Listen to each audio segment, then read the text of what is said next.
I drink and I know things. That's what I do.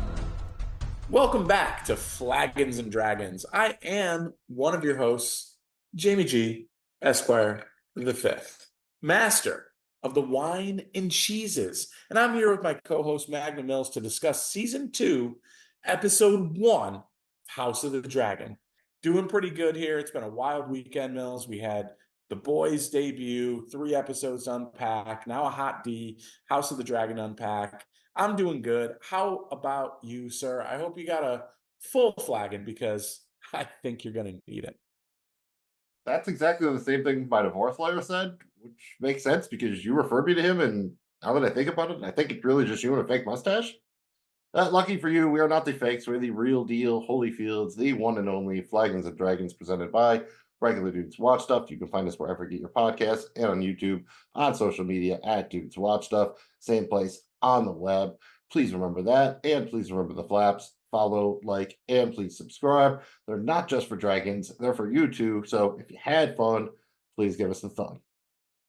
Before we go any further here, please be aware this will be a full on spoiler show for all aired episodes of House of the Dragon.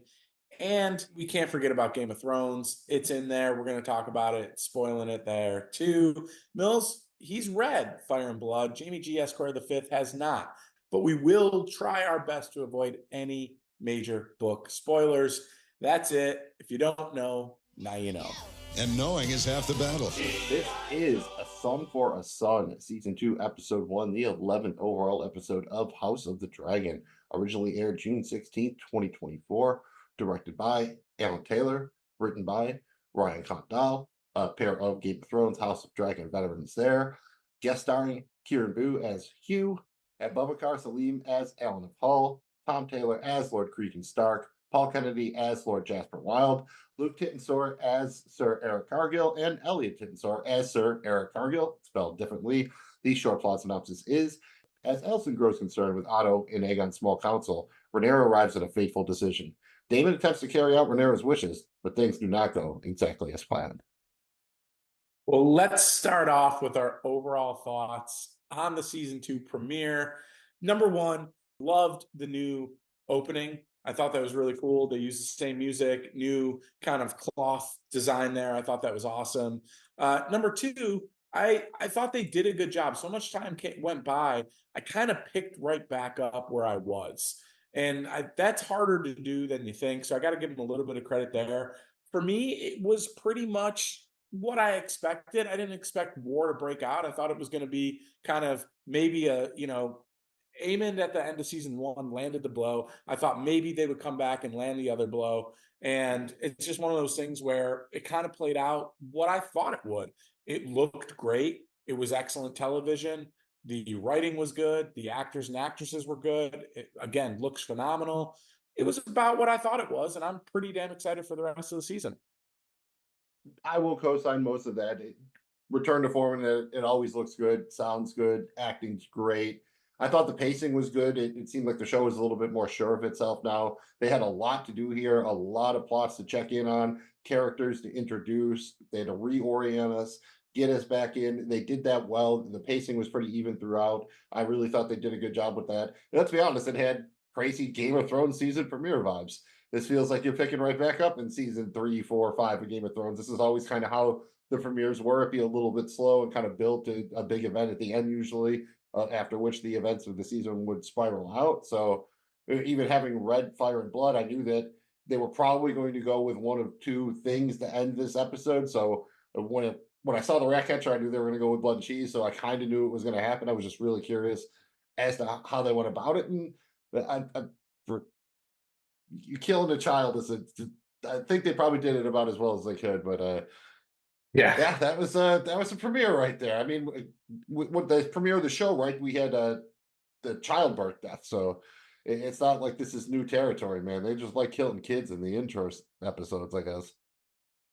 Yeah, I mean, not only killing it, I mean, we severed a head. I mean, they severed the head of a toddler, a very cute, lovable, innocent toddler. Pretty dark shit there. They did it about as good as they could. The sound at times was frightening. I think it was a smart move. getting to the mom and having her pull the other one and then kind of going down the stairs and hearing it in the background. So, but definitely cool stuff there, Mills. I think it's time to play the House of Pain because we're going to be jumping around a bit. I think we have to start with the ending. You talked about it a little bit, Mills. You knew this was coming. Did it play out as expected based on the books? I will say minor spoilers here. We've already seen this, so I'm just going to tell you how it plays out in the books. It's not going to spoil anything going forward. The main difference is in the books, there's also a third child, a younger child, Maelor, who's only 2. In Aemon, really, that's not the target here. I'll just put it that way. My Myceria's involved, but she's still in King's Landing. She didn't get caught in the blockade or what have you. In how it plays out in the books is Blood and Cheese actually go to Alicent's room because it's in the Tower of the Hand and that's where they can access. And they wait there, they hold her hostage. Then Helena comes in with Jaehaera, and Maelor, the young child who's out in the show. And then they force Helena to choose which son they'll kill. And when she picks the youngest one, Cheese tells him, "You hear that, little boy? Your mama wants you dead." And then they behead Jaehaera, the one who actually dies in the show. And so Alicent is there watching it too. So that's even a little bit more brutal than the way it played out in the show. Although her going up to Alicent and her getting it on with Kristen Cole, I guess, was maybe a little bit less away. I think I'm glad that they didn't show it. I don't. If anyone wanted to see that, I don't know what to tell you. That's yeah.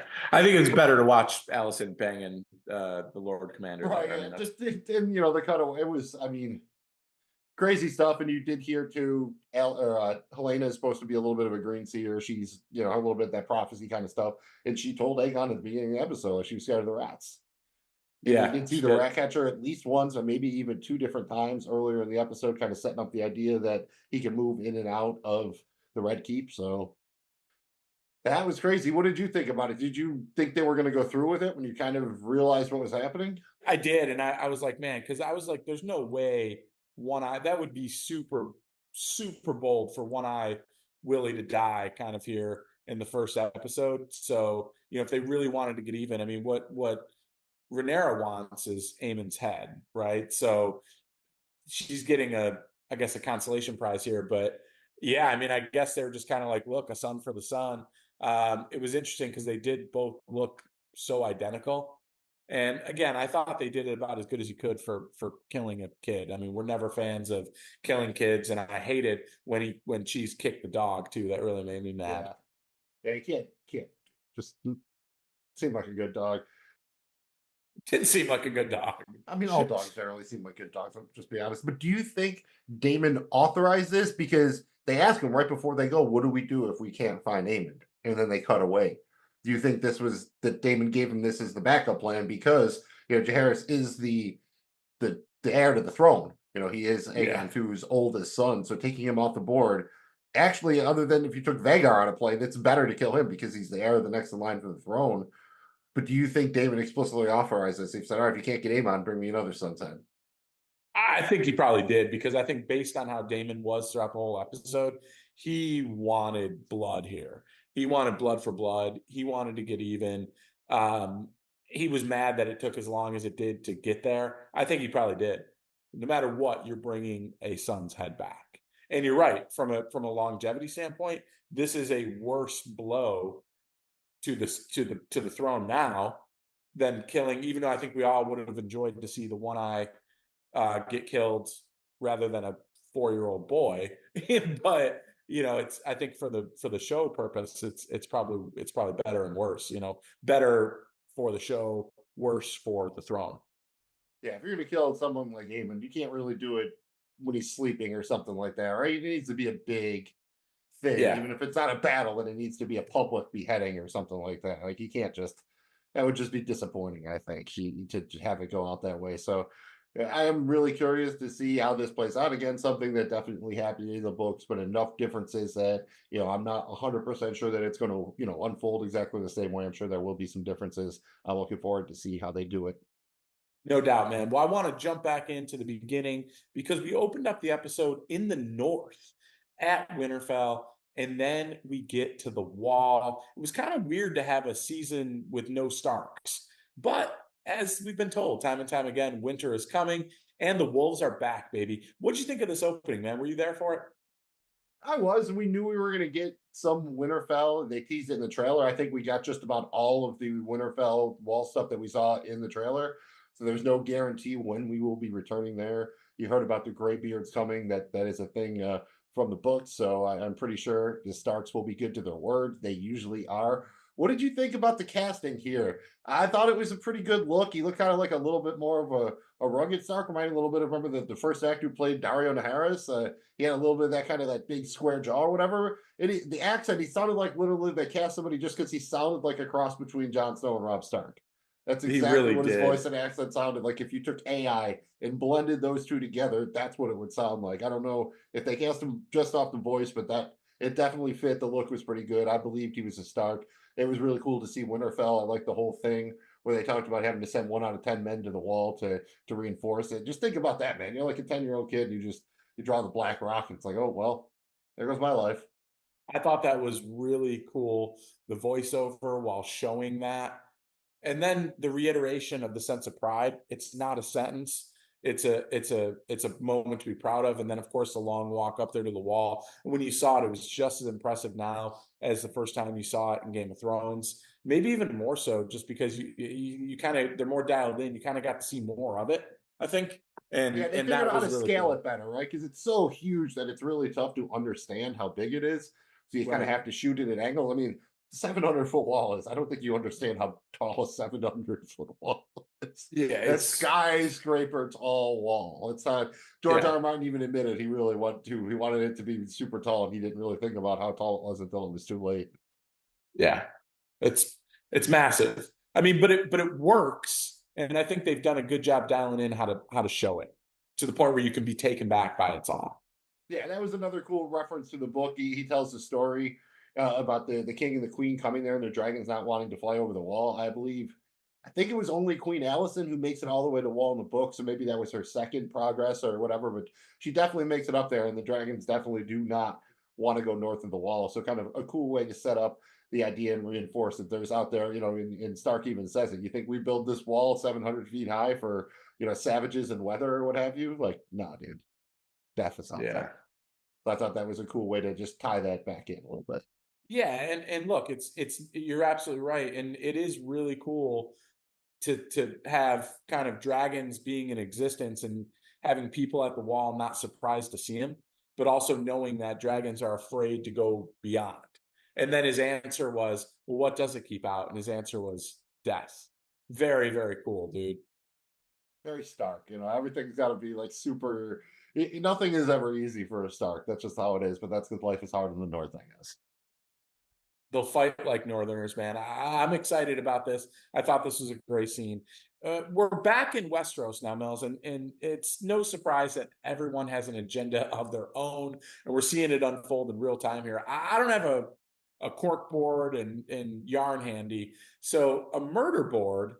I guess that's out of the question for now. But Mills, break down the power dynamics here. And doesn't it feel like death is coming to Westeros?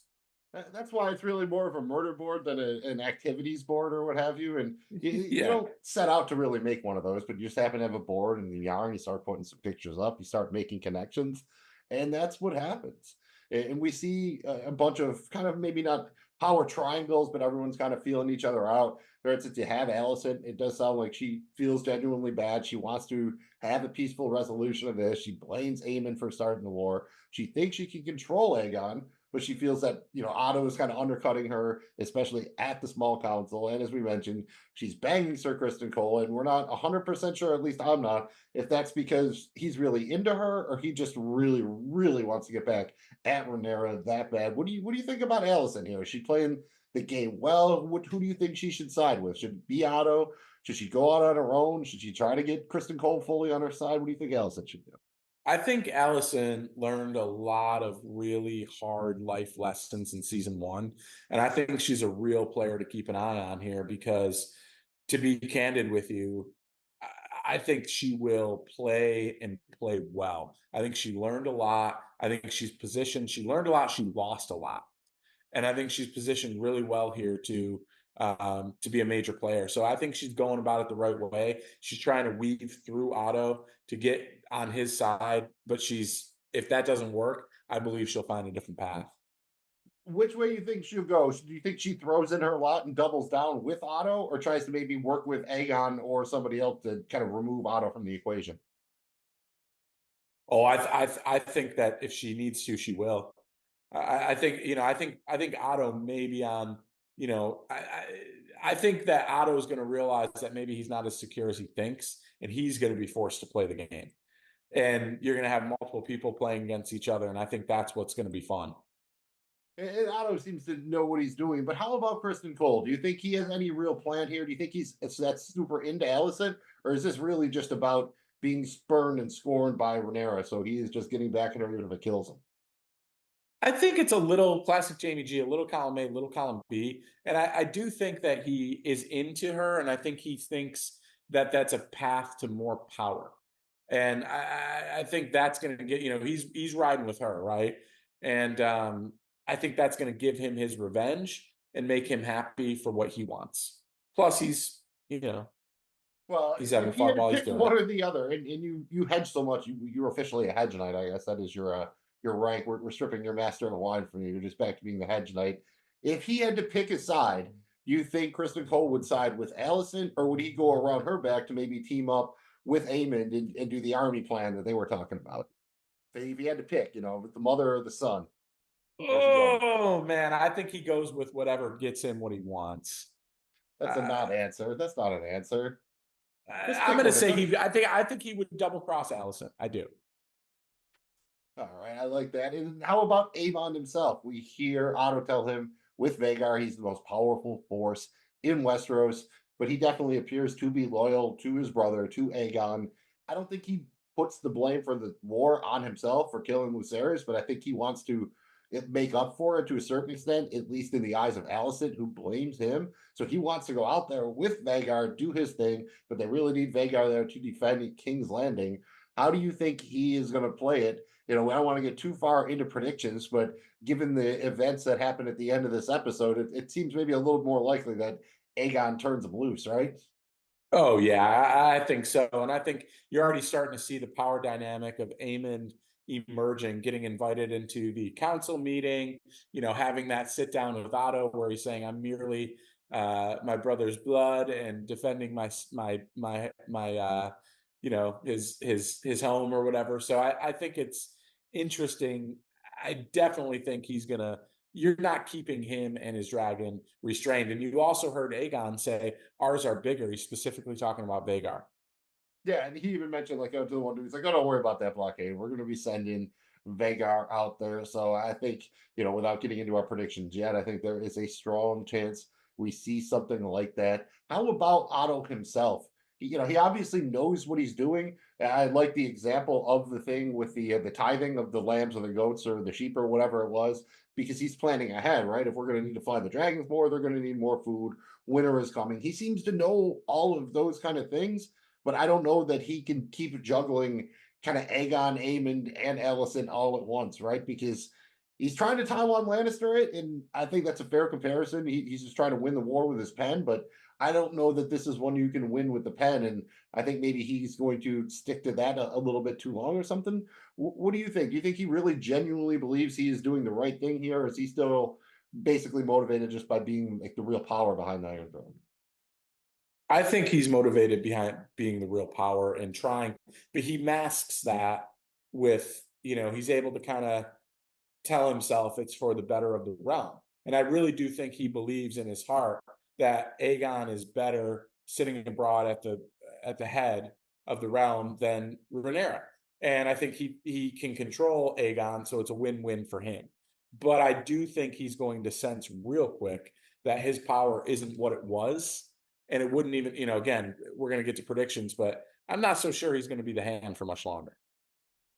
It does feel like that's a way they could go with it. I mean, he has been handed three different kings, so I think he has lasted a lot longer in the position than most. And I love Reese Ifan, so I do hope they keep him around. I want to see him get his hands dirty a little bit. You know what I mean? He's kind of just playing the puppet master role. I want to see him get into it a little bit, like do a little bit of scheming of his own, maybe a little backstabbing of his own. Everything is so planned for him. I want to see what happens when things get a little messy. I think that could be interesting. How about Aegon? It looked like from the trailers that he was maybe getting into the groove a little. Remember, this is a dude who was just did not want to be king, full stop.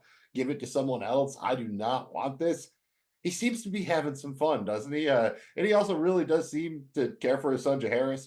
They're setting that up, and I believe the showrunner talked about that afterwards. That his dad never really took him to small council meetings and prepared him to rule, so he wants to do that with his son, and it's a nice way to endear yourself to this fun little kid. He's grabbing the ball. He wants to ride the Lannister around like a pony and everything. And then, you're going to kill that kid at the end of the episode. So I thought that was good setup both for, meeting the kid and for the sake of showing that how just devastated Aegon was going to be. Thoughts on Aegon here, man? I don't know that he's full Joffrey. Like, he was willing to give that dude his sheep or his goats back or whatever. He seemed to kind of want to do the right thing. But on the other hand, he was also willing to make a dude, act like a pony so his kid could ride him around. What do you think, man? What's Aegon doing here? Is he just basically just being a teenager, and this is like what a teenager would do if you made him king? Yeah. And I think he doesn't understand obviously the magnitude of it. And at times he looks incredibly bored. And at other times he's, trying to figure it out. I think that he has the possibility of becoming completely mad and going mad. And I think that he is going to be extremely dangerous, not in necessarily the sinister like way of Joffrey. Joffrey was already there. He has some, Aegon has more of just this party, I just kind of want to have fun vibe. But I do think now that his son has died, he is going to go full blown tilt crazy town. He does seem like he could level up to that kind of, maybe not full on Joffrey, but definitely seems like a dude who is going to also want some revenge. There's a lot of that going around these days. How about the clubfoot, Larry Strong? He tells Alicent that he replaced all of her staff with one of his choosing, and you see her kind of get weird. I remember she's in the bath and she looks at the soap or whatever it was and just kind of kicks all her maids out so she can wash herself. And we see him whispering to Aegon, kind of trying to turn him against Otto Hightower. What do you think? Is Larry's just doing the Mac thing? He's just playing all sides and seeing how it plays out, or do you think he is actually on one of the sides here, be it Alicent's, Otto's, or Aegon's? I guess He's on his side. And that's, I think, so smart of the show to immediately in the first episode bring him in and have the wheels start spinning of what exactly is he doing and who's going to get hurt here. I think that he has been loyal to Alicent for the longest, and that is where his loyalty probably remains. But I do think he is one to really watch here. yeah. If push comes to shove, he's saving his own ass, right? I mean, he's not going down for anybody's ship. I mean, this is a dude who, I don't know if they explicitly show it in the show, and it's heavily implied, at least in the show and in the books, that he killed his brother and his father. So whatever. It's not just because he's got a weird foot thing. That's his own thing between him and himself. How about the Valerians? We get some looks over there. Obviously they're implementing the blockade by sea and by air. You've got Rhaenys up there on her dragon. She says patrolling 100 miles a day. It's nice to know that Westeros uses kind of standard measurements here. She's not going kilometers, so they don't do the metric in Westeros. I think that's a nice thing that we have now settled. I think we knew that before, but just nice to lock it down. And the Sea Snake kind of wants to get back out there, right? Because remember, he was in the coma and whatnot at the end of season 1. Now they're repairing his ship. I think he's going to get back out there sooner than later, but he is definitely taking the loss of his grandson hard. Remember, Lucerys was supposed to be his heir to the Driftwood throne there. What do you think about the Valerians, Jamie G? I mean, they're pretty important. Rhaenyra would be nothing without them, really. Do you like their strength? Do you think they can hold up here? Can they keep this blockade going? I do. And it's interesting because it's a family and a bloodline that didn't make it to the Game of Thrones timeline, right? So that it's not going to last, but that doesn't necessarily mean that bloodline dies during this timeline. So I think that's an important thing to remember for a lot of folks. That's something I had to remember myself and remind myself of. I really like the strength just because you're seeing, and the show is stressing and showing you in a way how important it is to have access to the channels and to the sea. All goods getting into King's Landing are coming from there. There is pressure and there'll be political pressure, there'll be civil unrest, all this stuff when people stop getting the things they need. And there's power in that. And so I like that. Even in modern war times today, if a country was to cut off a major channel that everyone gets, that another country gets their imports in, it's a problem, right? So I do like the show of strength there. I thought it was cool to be kind of down where they are, and see him kind of out at the dockyard and see the boats and stuff. I thought that was pretty cool. Obviously, we get to meet the dude who saves them, and looking forward to kind of seeing what they do with that character. Yeah, Alan, I think, of course, spelled like AYLN or whatever, because Yeah. you're not allowed to just spell names the regular way, and everyone has to be named like Jaharis and Jaceris. Like we can't, and Aemon and Aegon, and goddamn you, George R. R. Martin. Really, I swear to God, he's just messing with us. Like he had a bet with somebody. Like, watch, I'm gonna come up with all these names, and everyone's gonna do it. They're not just. I remember back in the day, some shows would rename a character just to make it less confusing. Nope, none of that shit on Game of Thrones. We are going forward, sticking to the books. I like it. And then also over there on Driftmark, we have Daemon, and eventually Rhaenyra comes back. We've talked about it. Daemon wants to see drastic action, eye for an eye, son for a son. Kind of gets his chance when Mysaria, the White Worm, is captured at the blockade. Do you think there's any chance this was intentional? Was she actually trying to get away, or was it her plan to get caught by Daemon all along? That's what's interesting for me is I think it was her plan to get captured. I just think she's smart enough to find her way out. I think it was her plan, and I think she has something up her sleeve, and whether that's manipulating Damon or not, finding another means, I don't know, but I think that's an interesting one, Mills. What about you? This is different than it happens in the book. I'm guessing she was just getting away, knowing that maybe she would be captured and brought to Damon, and that would be a good situation for her. I don't know if it was necessarily her plan to set all of this in motion, but maybe she did want to get captured by Damon just because she had nowhere else to go. That's maybe about where I would go with it. Do you like how they played it with Rhaenyra? Because obviously she was going to be very upset after getting the news that her son had died. She kind of goes around, she appears to get a little bit of closure, or starts to begin the grieving process when she finds the dragon wing in Luke's cloak. We heard Rhaenys talk about that she kind of needed to see the body. They do the ceremony there where they burn the stuff, and it's kind of intercut with Alicent lighting the candles like we used to see Viserys do. So I thought that was all pretty good. I mean, how do you they handle it about as well as they could? I mean, losing a child is so crazy. I don't, would you rather see her like lighting stuff on fire and killing people, or did you like the way they went about it here, kind of the more quiet agony? I thought it was elegant and beautiful way to mourn. And I thought it was pretty cool to kind of see you got some really good scenery out of this too, Mills, with, kind of her scouring the ocean and being on the beachfront and the dragon landing and stuff. That just looks so damn awesome. And it still isn't old to me at all. And I really enjoy it. So I think this is a really good way to do it. And then it was pretty cool montage with the back and forth. And it really makes you think. Alicent lit a candle for him, right? And it's like, is she, I don't know, man. I think this could be a really big season for Alicent. But I liked how they did it. To answer your question, I thought it was classy, it looked good, and it was a good way to kind of handle that. Seemed pretty believable, but I think there's only a couple of ways you really can react to that one, and that kind of quiet, just I don't know, even though she was looking for his remains, or just trying to hoping by hope he had somehow survived, or you don't know exactly what was going on. You don't get an inner monologue there, and it's not something that even in Fire and Blood that we really get. It's written third person, so we're never really inside our heads. So you don't know what she's thinking.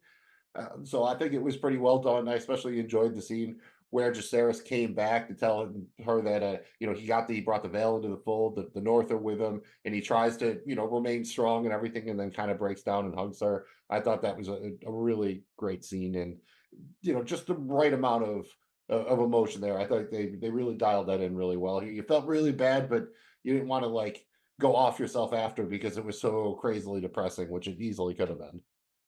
Exactly. And it got you excited about what's to come next. And I think that's probably the best job that they did. Yeah, especially because this is I like the fun moments, and outside of maybe the little baby pony ride that almost happened at the small council, there's not a lot of levity in the episode. So you don't, at least then don't dial the dramatic, just desperate horribleness all the way up to 10. Then just try to keep it at about a 7. Well, anything else you want to say about the episode before we move on? I don't know anything else specifically. Really, I think we've talked about most of it, and I think everything else probably is worthy of probably more about predictions and maybe what happens next, other than reflecting on it. Just nice to have House of the Dragon back. And how about yourself? Yeah, it's super awesome to have it back. I guess, we saw a little bit. First of all, I got to see like the world's best table at Dragonstone there. It's the coolest table, man, when it's all lit up like that. We got 2 good shots of that. But I guess, Mills, do you think, I mean, we've seen a more thoughtful and honestly better leadership out of Rhaenyra dating back to last season, up until this point when she was robbed of her rightful spot on the throne. Do you think she goes full blown dark haired Damon style, or do you think she's going to be a little bit more reserved based on what we saw? This was a weird episode because we don't get a lot of her, and we essentially just get kind of her mourning. I think she says like 3 words, and I think it's "I want Aegon's head," so 4 words, and then she walks off. So, or Aemon's head, and so, any thoughts on her character? I have read the book, so it's kind of hard for me to answer that in a straightforward way without, you know what I mean? Like, because I do kind of have at least somewhat of an idea.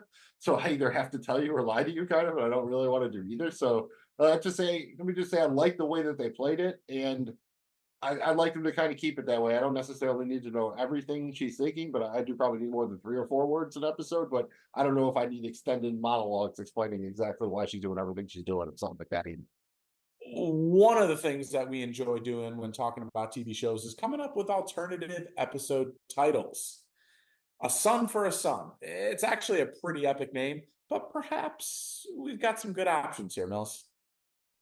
I'd like to think so. A Son for a Son is directly from the book. It's like the subtitle of this chapter or section or whatever you want to call it, and that makes a lot of sense. I did like a couple of just random things that came up, gorge and rest, because it does feel kind of like that's what the show is doing. You crazy death and then rest, rest, rest, and crazy death. So I think a little gorge and death. You obviously have blood and cheese, although that would have given away probably too much to the book readers, but they did that a little bit on Game of Thrones, so I don't think that would have been crazy. And Otto's line, the board before us, that's how you have to play it, just like you have to play your cards. You have to play what you dealt.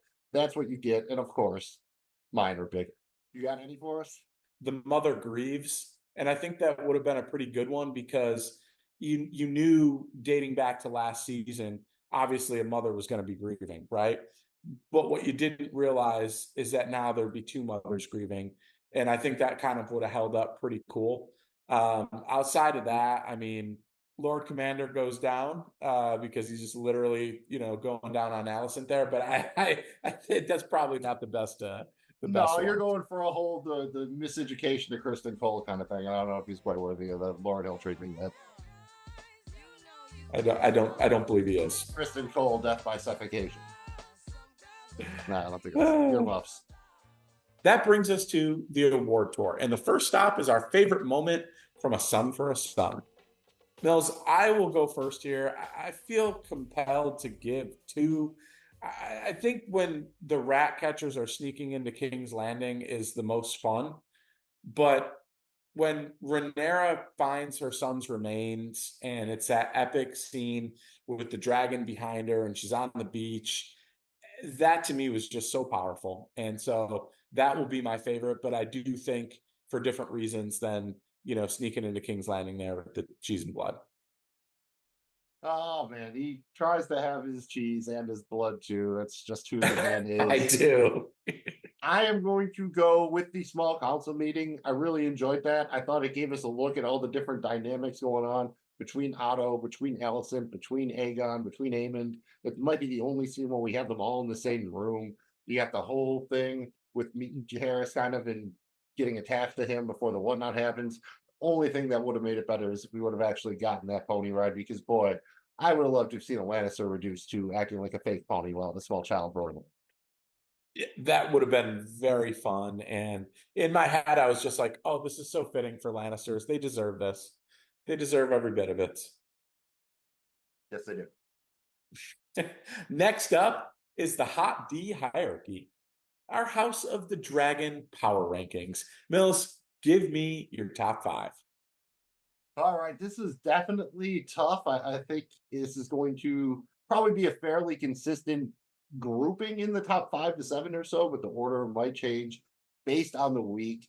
Towards the bottom here, I have Otto at number 5. Still definitely in a position of power, but people are coming for him on all sides. Boom, phrasing. At number 4, Rhaenyra. She got a son for a son. It wasn't the one she intended. I don't know that she's necessarily going to love the repercussions for this, but she seems to be getting her head back in the game. She's got a dragon. She's got a crown. That's at least worthy of 4. At number 3, King Aegon II. He seems to be coming into his own as a king, also has his own dragon and a king's guard and a city watch and a lot of other stuff, and he is going to be royally pissed off. At number 2, Daemon Targaryen still has to remain towards the top. Once again, he got something done. It might have even been what he intended. Who knows? But he is a man of action, and that is what is required in times of war. And at number 1, still has to stay there because even Otto said he is the greatest power in Westeros right now. Aemon Targaryen. They took a shot at him. They missed. He wasn't there. So I don't know if or when they will get another one. And he is probably gonna wreck shit, to use the vernacular of the folk over there. Jamie G, how about yourself? Top 5 Hot D hierarchy. Yeah, man. I like it. I am going to go with at 5. I have Rhaenyra. I think she got a little bit even here, but there's a lot of work left to do. She lost a son. She's clearly the underdog here. She did get even, but I'm not so sure it's what she wanted. And now there's going to be a massive fallout from that. Number 4, I actually have the Aegon II. I just think he's prime for manipulation.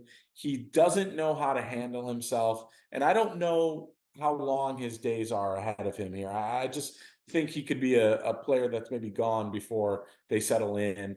Number 3, I have Otto the Hand. While he still has some control, it's losing, it's slipping and he's losing it. And I'm not so sure he's not going to have to fight tooth and nail for it as we go forward. Number 2, I've got to give it to Aemon. Look, he's public enemy number 1. He has the most powerful dragon in the realm, and he is smart and is a serious threat to anyone who is, not on his team. So I got to give him some credit there. Number 1, though, I've got Lars. I've got Foot Guy. I've got the cripple. I think he is on top of his game. He's moving pawns around to get to where he wants on the chessboard. I think by the end of next episode, and again, we'll get into projections here in a minute, but I think predictions. I think by the end of next episode or 2, he's in a position of power. All right. I mean, he's not just going to be a good kicker because, in the NFL, where you got that club foot, you'd be a hell of a kicker. You can really boot the ball that way. So you say he has a future outside of just being a position specialist. I like that. Absolutely. With the new kickoff rules, I mean, yeah, he could be a thing. They could be coming for the club foot. We'll see. He might have some value outside of Westeros. Let's keep the tour moving by handing out our episode MVP awards for A Son for a Son. My episode MVP here, I'm going to give it to Daemon. I just think that he was in control, in charge, and ultimately got what he wanted. He got blood. He was after it. He got it. We'll see what happens. But for right now, I'm giving it to him. This is interesting because you went with an episode MVP who wasn't in your top 5.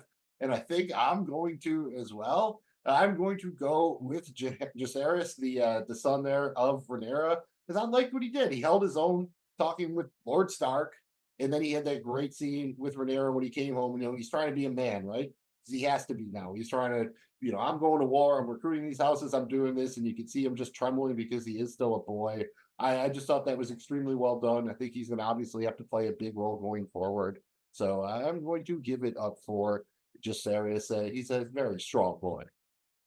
Very strong boy, and good on him.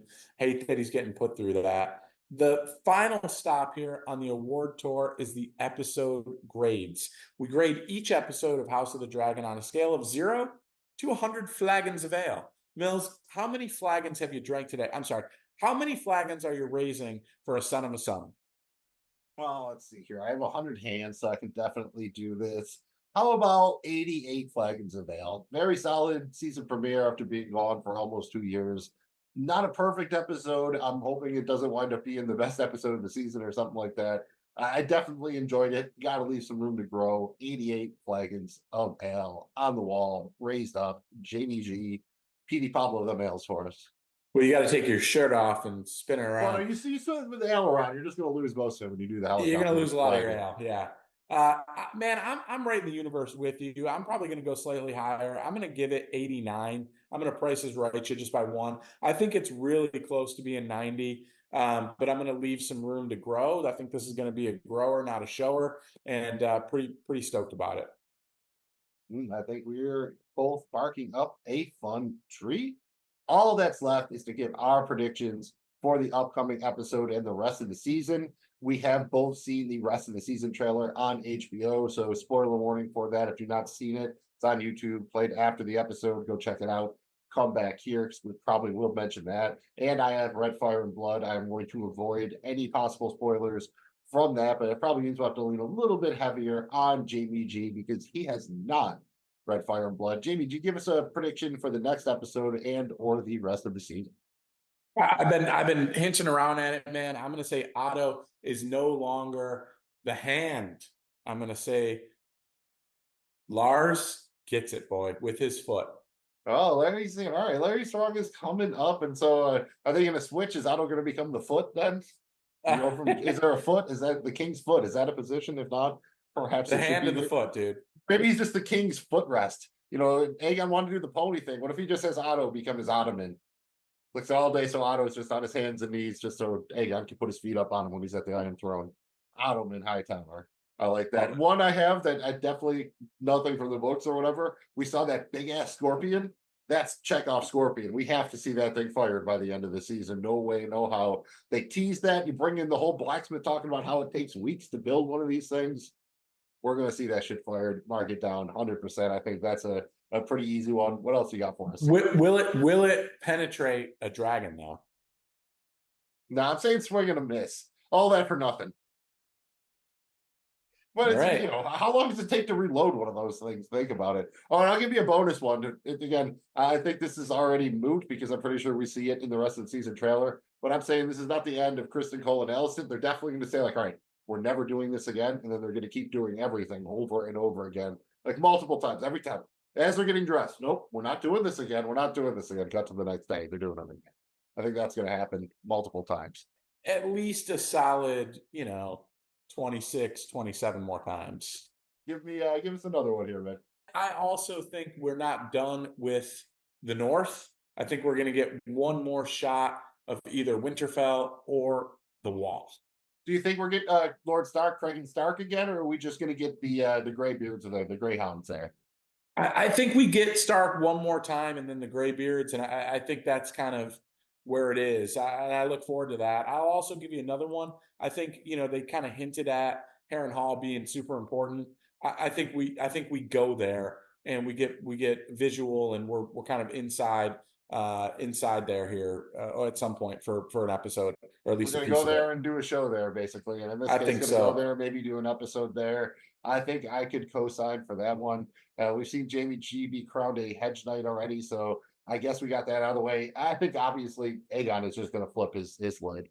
I think he's going to quit listening to anyone who's not telling him to just go get immediate revenge. So maybe that means ignoring Alicent and Otto and just listening to Aemond, who we know just wants to take Vhagar out and start wrecking shop. So I think he is going to co-sign that. Maybe even go further than that. Who knows? I think he is going to be into doing some ill shit based on, how we saw how much he loved his son and then the little bit of reaction we saw for him in the rest of season trailer. Yeah, and I'm going to take it a step further. You're forgetting about the foot here. Larys is going to also be telling him exactly how evil he can be. and how to do it. And I think they kind of previewed that a little bit with Allison still thinking that Aegon listens to her behind closed doors. She said that in episode 1. I think that ends up going by the wayside here by episode 2. Do you think we get the sea snake on his ship and at sea again by the end of the season? Yes. And not only that, I think we get him in war. You're right. Who do you think gets in the who say they're taking Vagar out? Who does he fight that has a dragon first, do you think? Do we get let's go this way. Next episode, are we getting any dragon versus dragon, or are they still saving that a little bit?